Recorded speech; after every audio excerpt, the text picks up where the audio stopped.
Et notre invité ce matin accompagne les industriels dans la décarbonation de leurs activités. Bonjour Julien Aristizabal. Bonjour, enchanté. Merci d'être sur notre plateau.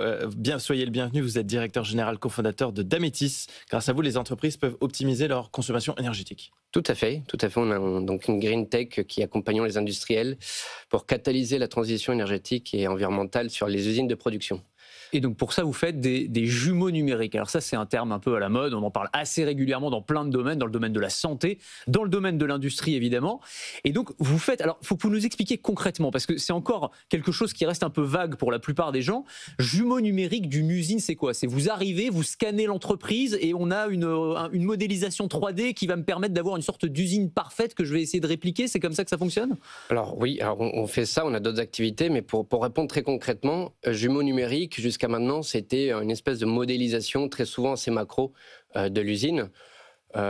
Nous, les techniques, on appelle ça une régression linéaire. Mais nous, on est allé un peu plus loin. On a développé un concept qu'on appelle la théorie des Lego, qui est simple. Il n'y a pas deux usines pareilles dans le monde, mais elles sont toutes faites des mêmes briques de base. Et donc, si on est capable de modéliser chaque brique de base, une pompe dans une usine A est la même qu'une pompe dans une usine B. Si on modélise chaque brique de base, on peut remodéliser toutes les usines. Et effectivement, une fois que vous avez modélisé une brique, vous avez son modèle, vous savez si elle est performante, vous savez s'il y a une autre technologie qui va consommer moins. Et en prenant depuis le bas chaque brique de base et en remontant, on peut effectivement concevoir ce qu'on appelle l'usine idéale. C'est celle qui, pour faire un métier, serait celle qui consomme le moins d'énergie, le moins d'eau et dans laquelle on vient optimiser les pertes matières dans le process. Donc ça permet d'appliquer votre solution à tout un tas de secteurs. Aujourd'hui, vous travaillez avec une centaine d'entreprises. Dans quelles industries?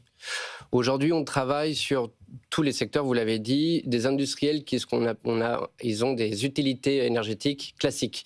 Donc ça va être la pharma, ça va être la cosmétique, ça va être la plasturgie, l'agro, l'électronique. Pas des électro-intensifs comme on dit. Les électro-intensifs, on va les adresser sur un besoin qui est celui d'un vrai système d'information pour faire travailler les collaborateurs au sein de l'entreprise pour cet enjeu de transition énergétique et environnementale, mais on ne va pas optimiser les consommations chez un énergo-intensif.